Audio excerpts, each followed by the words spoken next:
In the year 6041, before the reign of the Padishah Emperor, the universe was ruled by thinking machines with human minds, computers and conscious robots.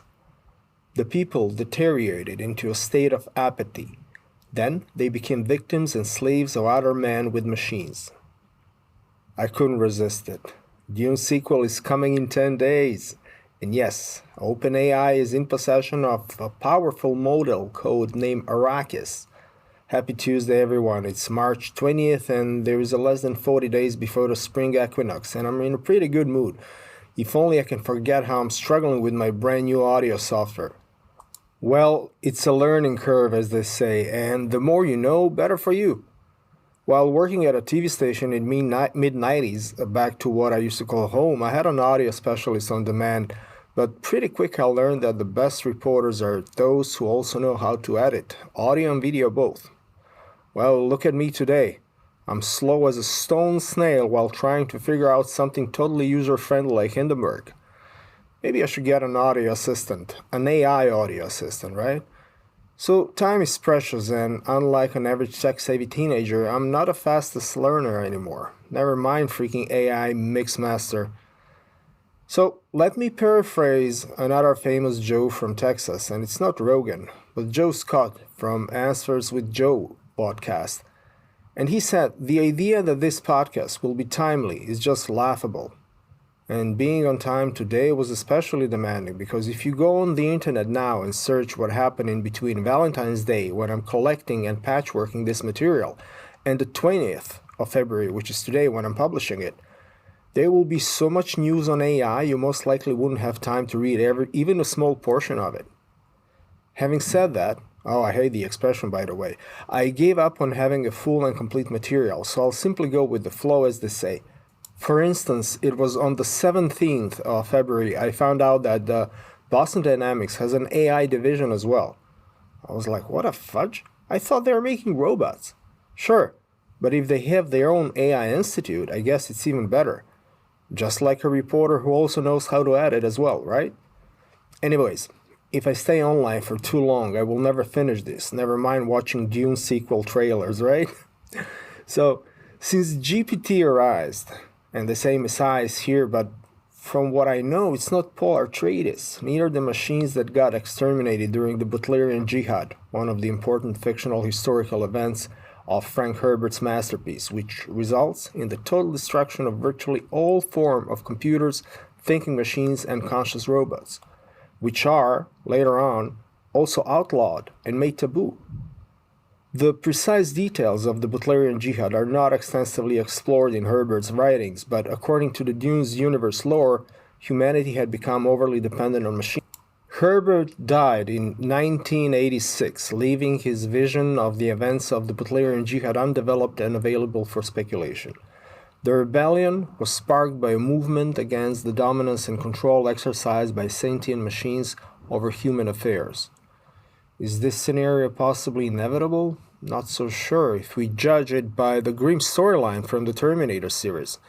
So who has the biggest chances of becoming a total incarnation of evil?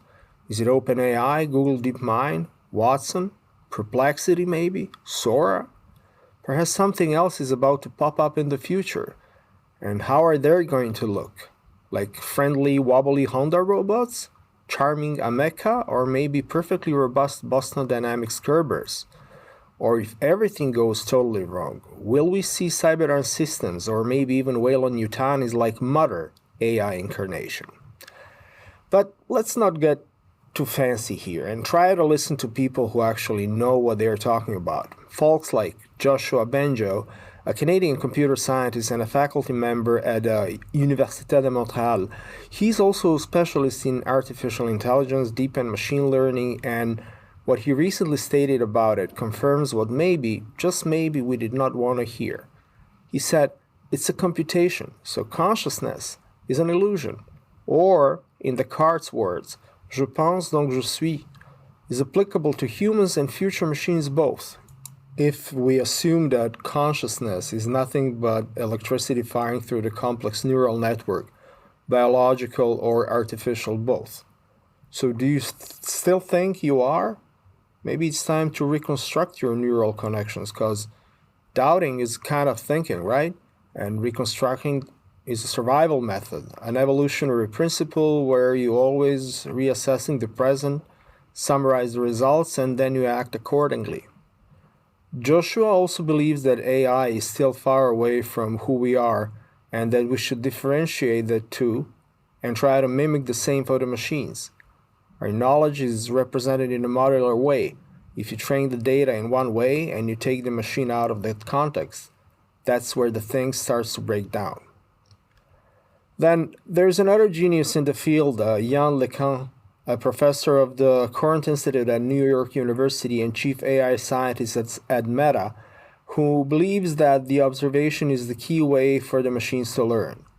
He is also a proponent of self-supervised running, which is a type of machine learning paradigm where a model is trained on a data set without explicit external labels.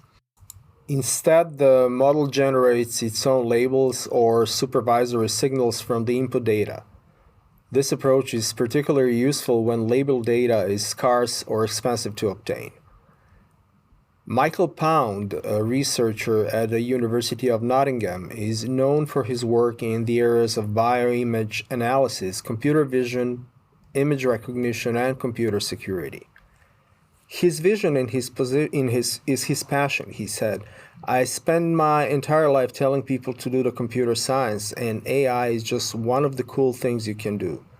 There is nothing more satisfying than when you train that network and it actually does what you're asked to.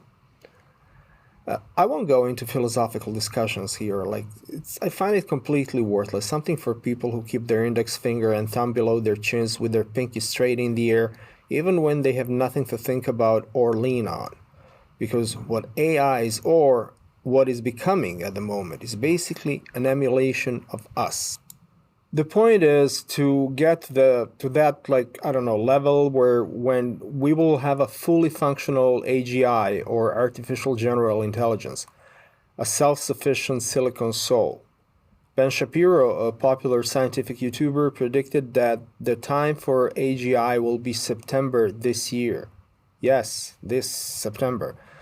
The presenter is well-read and articulated, and he has already made several quite accurate forecasts, so I have no reason not to believe his words. Will the AGI be godlike? Nah, but the superior machine will undoubtedly arrive sooner than we imagine, and it won't be called AGI. And forget about Moore's law. There were many other things in the sector even before Intel arrived, as Ray Kurzweil emphasized. Call me blasphemous, or what believers call in a good old way arrogant, but it appears that we are less than 3 decades away from inventing a deity, which might actually be closer than inventing fusion, which again, very loosely, might actually be the same thing. Both AI and fusion are the holy grail for us to move north of 0.75 on Kardashev scale, something for what Yuval Noah Harari in his book calls Homo Deus, where, among other things, he describes a shift from humanism to dataism, the quest for immortality, and the rise of artificial intelligence. The book examines the increasing role of artificial intelligence and how AI could surpass human intelligence, potentially leading to a new class of superhumans and even a deity-like entity. Fusion with AI can do the impossible. AI will certainly help developing fusion, which is always 30 years away, and if I can joke about it, I would say that now it will always be 3 years away, which is considered a progress in the technical terms, I guess. In fact, AI will overtake it, never mind the long-awaited pipe dream of practical nanotechnology. AI is much more efficient in evolution. It takes 9 months for human to open its eyes, while AI is getting smarter each and every second of my pathetic attempt to create this. The phenomenon evolves on alarming rate. As I have mentioned, the rate is such that you and me will not be able to follow even the small part of it. On February 18th, Microsoft Copilot Windows just popped up out of cybernetic nowhere on my computer, and listen, I thought I was well informed. Copilot? Never heard of it, up to 2 days ago. What the fudge? And that's the reality we are living in? What was before? And as the ancient story goes, in the beginning was the command line. Actually, it was William Gibson. William Gibson mentions the term cyberspace in 1982, of course. I'm talking about his mythical short story Burning Chrome. And Neil Stephenson did the same with word metaverse. Yes, the same guy who also coined virtual Bitcoin in his 1992 novel Snow Crash, of which both are huge buzzwords today in this breaking neck speed technological society. I asked ChatGPT what does it think of best movies with AI in it, and Chat's choice was first Blade Runner, then Ex Machina, Her, AI, Transcendent. I know I won't be able to pronounce this, heck, I have to watch that one.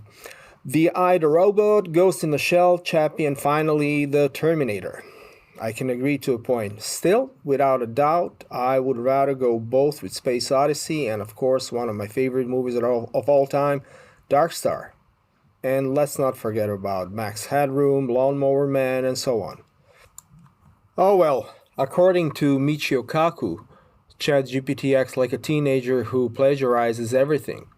Still, the rise of ChatGPT was a tipping point when it comes to what today we know as artificial intelligence, which is based on a large language model, which again combines huge amount of data and deep learning. ChatGPT, believe it or not, is the fastest growing app in human history, so far at least. Hey, speaking of TV shows, did you know that there is a TV show largely praised by devoted Catholics? It's about a nun who is fighting Miss Davis, an AI. Really? And what is a belief system that has magic in its core? It's a freaking placebo that starts running your dopamine release better than heroin does. At least AI doesn't pretend it's lying, it's just hallucinating. I guess Sister Simone can always try to pour enough of holy water into that machine to destroy it. Well, that's why we have a cloud, and no old farts are sitting on them. Thank you, Spaghetti Monster. Let me worship AI idols, golden or not, until I drop dead. In the meantime, I wouldn't mind having another job. So what about our employment? Well, in the past, automation was threatening blue-collar jobs, but today it's going to do the same to white-collar. Hey, remember how HR was always getting aroused when, while interviewing, they were about to convince us that it's all about the teamwork and emotional intelligence? It looks like everything is a solid standing and about artificial intelligence today, and I'm so glad these useless people will lose their useless positions to freaking bots. There's a special place in hell for those peacocks. Okay, I'm venting here. When it comes to literature, I was actually thinking of Helva from a short story The Ship Who Sunk, but she was a cyborg, not exactly an AI. There are too many books that deserve to be mentioned, but what stands out is Ian Banks' Culture series of novels. The series portrays a utopian society of humanoids, aliens, and so-called advanced beings with artificial intelligence living in habitats across the Milky Way. Personally, I was never his biggest fan, although I met him a long time ago back in Zagreb. But instead, I often think of Neuromancer as the ultimate example of what a crazy good book on AI is. Neuromancer is an AI from Ipanema. Yes, so pretty unforgettable, eh? Just to remind you that Neuromancer was published in 1984. I believe I already said that. Anyways, so still we have other important Canadian players, if I may use that word, like in the field, like modest people larger than life, like Robert J. Sawyer, whose trilogy Wake, Watch, Wonder explores the impact of emerging technologies, including AI on society. The moment of awakening or the emergence of consciousness in the trilogy is a gradual process that unfolds across the three books.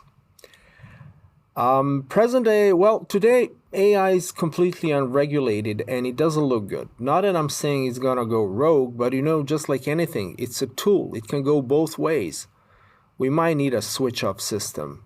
Some sources are saying that researchers want a big red button to shut it down in case of emergency. Can we keep AI from going rogue without the switch? According to Forbes, while it's not crazy to think that AI could present some unexpected problems, hastening the arrival of a dystopian future probably won't be among them. On the contrary, if you believe in its potential to exponentially increase mankind's capacity to solve problems like global warming or cancer.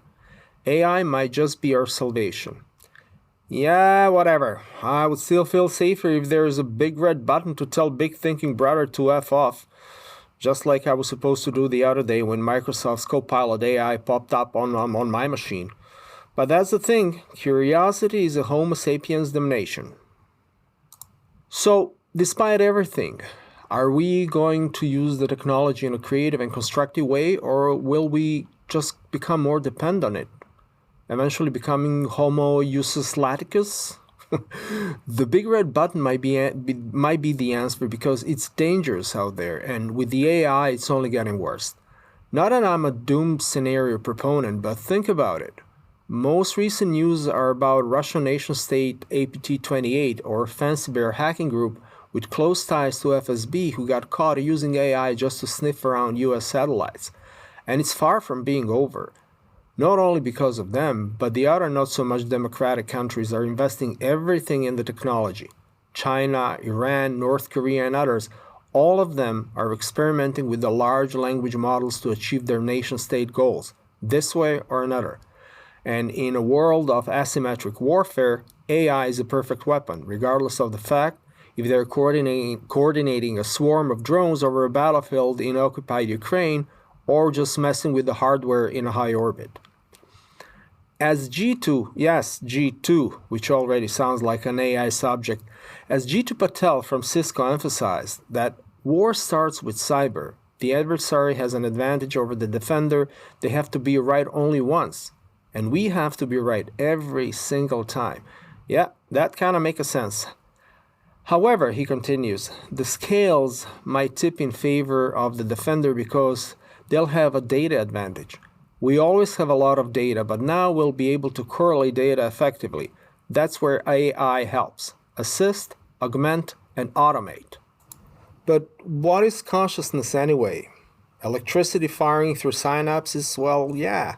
It's certainly not some mysterious spiritual force. We're nothing but wet computers. We're conditioned to procreate, having a love illusion at the same time. We're conditioned to do everything. The evolution is a phenomenal magician. Not David Copperfield or an average politician can solve you so much BS as our brain can. Our brain has 85 billion neurons, enough to give you an illusion of anything, from tendency to like to believe there is an old pervert who sits on a cloud and watches us doing you know what, all the way to an experience with a DMT that put us on the forefront of ultimate spiritual delusion. The way brain works is like this. The incoming impulses are passed in a domino effect from one neuron to the next, and the circuits connect those neurons, and it's these circuits artificial intelligence tries to simulate as a DNN, a digital neural network. The network has to be thought on whatever task they are about to perform. Alone have completely redefined the way warfare is being thought. I wonder what von Clausewitz would think if he wakes up today reincarnated as an NI avatar. Speaking of which, did you know that the perceptron was the first and simplest form of a neural network, and it was introduced by Frank Rosenblatt in 1957.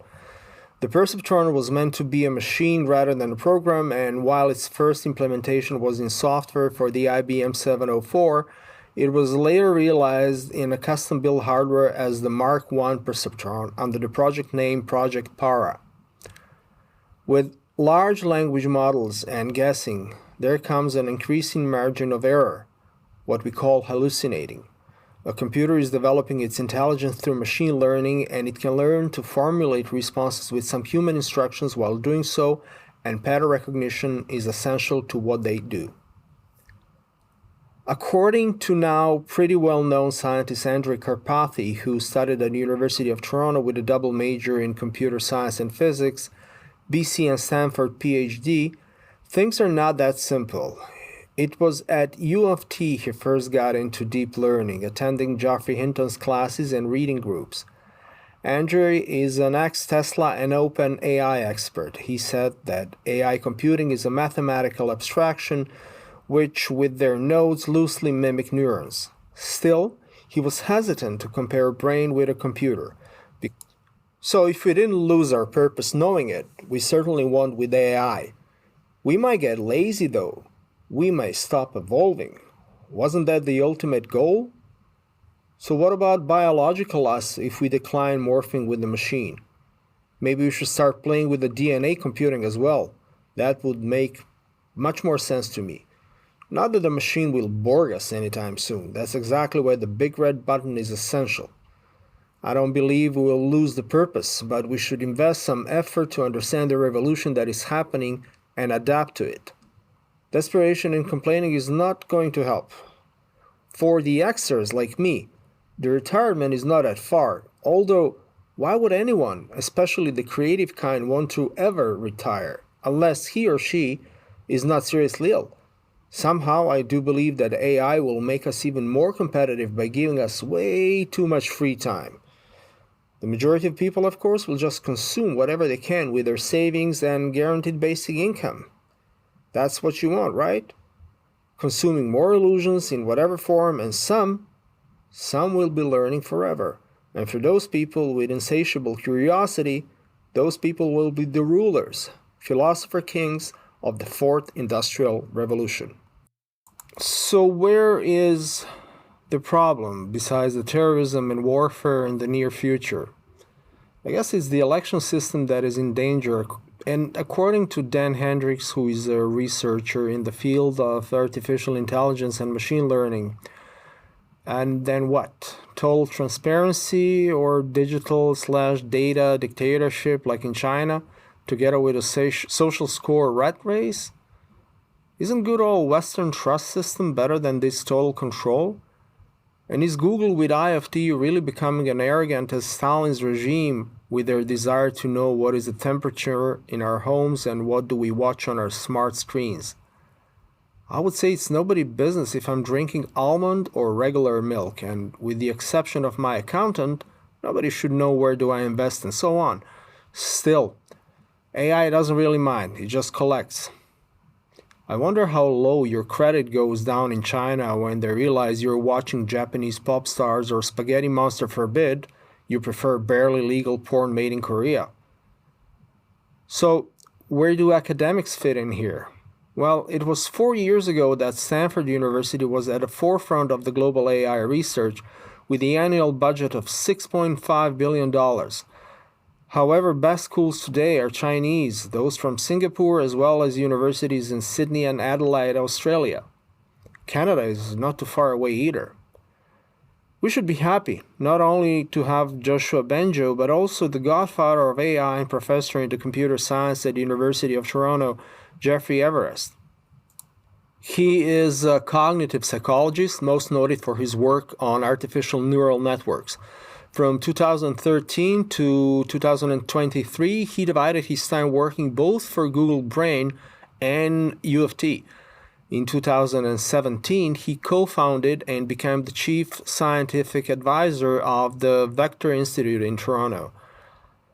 Canada has quietly emerged as a top 5 player in the international AI research scene.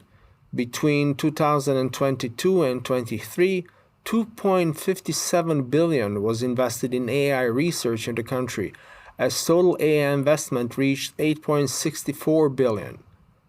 The Government of Canada has also committed to investing in the development of responsible AI across the country, investing over $124 million in the Université de Montréal in June 2023 via the Canada First Research Excellence Fund.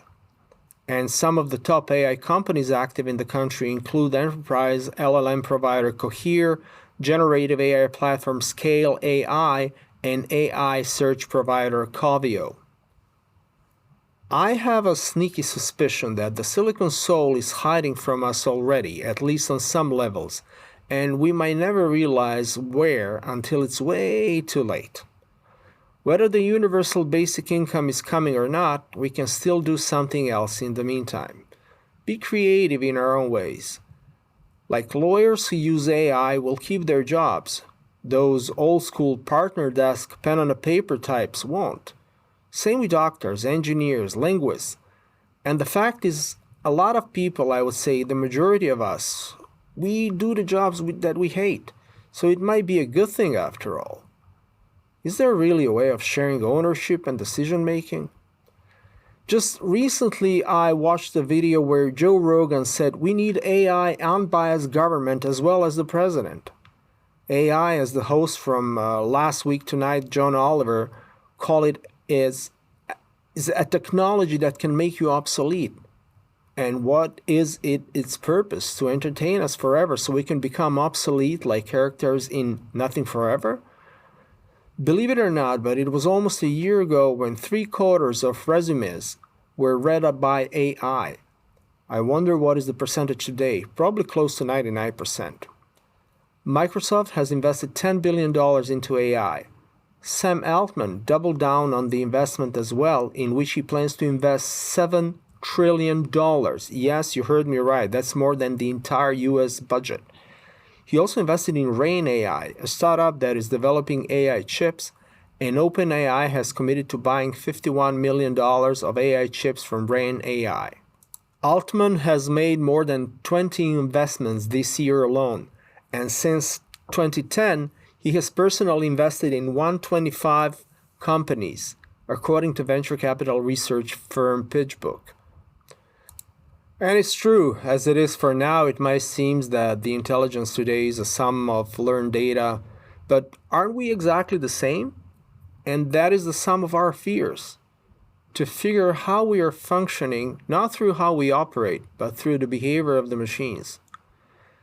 This year we will see the rise of AI influencers and tuned real people, real-time next-to-speech with 100 milliseconds response time. AI scams and humanoid robots will be the biggest highlight of 2024. Also, AI-powered characters in games who will self-develop and evolve as NPCs or non-playing characters in games. Then autonomous agents, AI warfare will get unbelievable. And listen to this, a US Air Force will operate with AI pilots without a fear of G-Shock smashing the pilot while dogfighting. And of course, there is an election disinformation campaign like never before.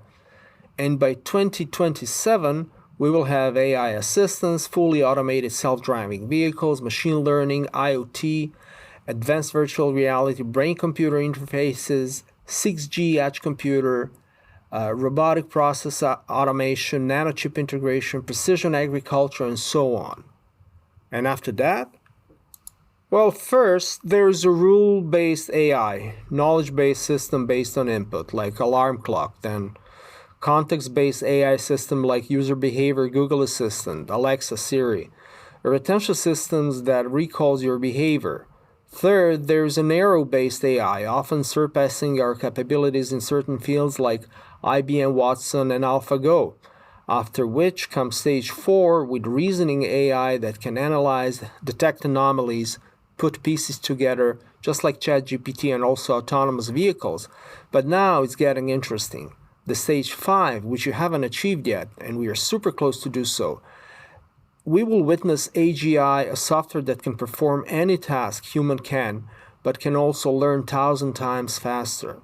Stage 6, this is what I'm looking forward to, like will be super intelligent AI with autonomous development that will combine all the intellects that have ever existed, and by the end of the century, or way before that, these AI can be 1 trillion times more intelligent than humans. You can imagine pressing the invention of 20,000 years in a single century, warp drive, time travel, etc. Then stage 7, which will bring the machine self-awareness with the help of quantum computing, and this is where we stop understanding it.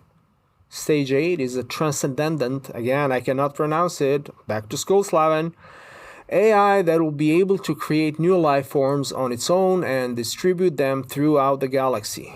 9 is a cosmic AI resilient against challenges, and this is where we cannot really predict anything anymore. It will be capable of solving cosmic mysteries and may explore higher dimensions. And finally, at stage 10, AI will be godlike and operate in realms beyond our comprehension. It will probably create new universes. So the big question is how to deal with uncertainty and the prediction, and how to deal with the level of abstraction of representation of the world that you have to construct. The level of abstraction has to be high. Also, so-called common sense is a collection of models.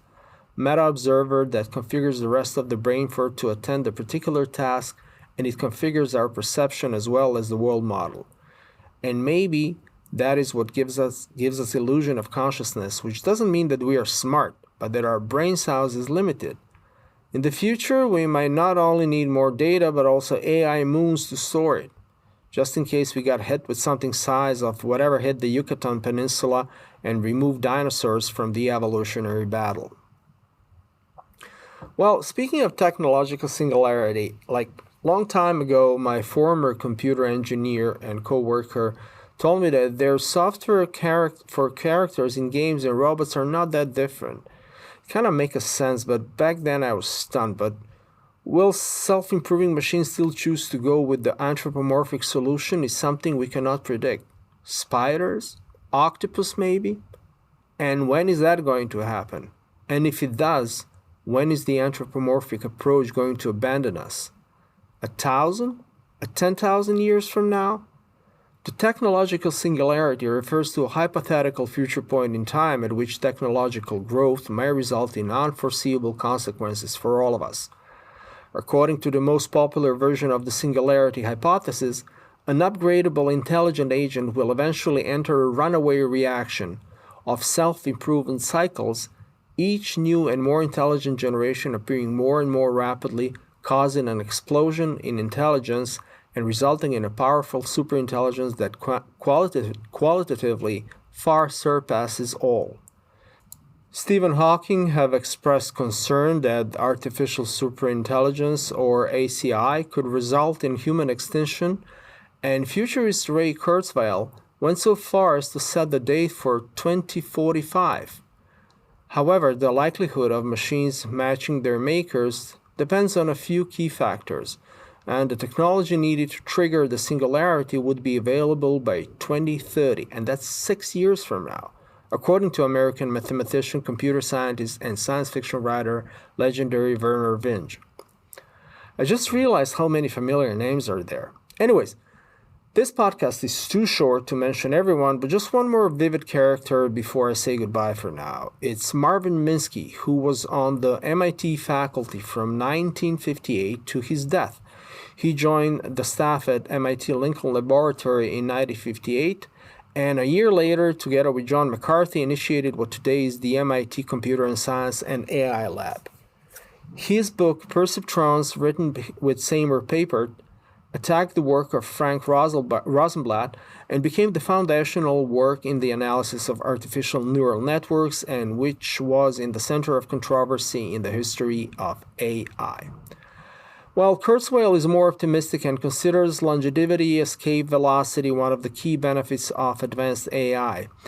But in the meantime, regardless of whether we're going to live for 100 or 1,000 years, loneliness is only going to grow large. Despite the doom-like prognosis of White Death, the population is still growing. William Gibson, while interviewed for Ontario Television in 2010, pointed out that if you have walked down the Eglinton Avenue and watched individuals in Toronto 30 years ago, a lot of them would be alone, out of touch, unable to communicate. He continues, but solitude has become obsolete. Yeah, AI might help not only when it comes to companionship, but also in a therapy. Well, yes, but there is a privacy issue there.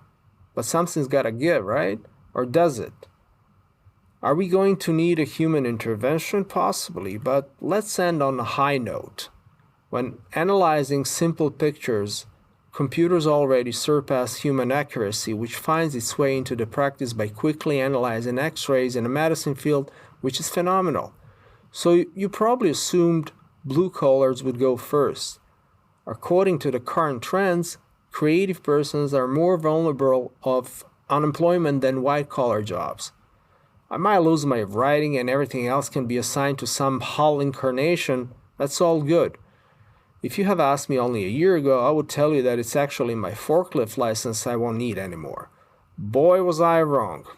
Those warehouse propane Toyotas are still in need of flesh and blood drivers. Senile, forgetful, mentally challenged. Better than hallucinating, right? And the way it looks, 10,000 years from now, there will be a data equivalent of the Holy Book, the brand New Testament, and it will go. In the beginning was the command line. Also, update your timeline, folks. What we thought 3 years ago is not there anymore. Singularity might be closer than we think.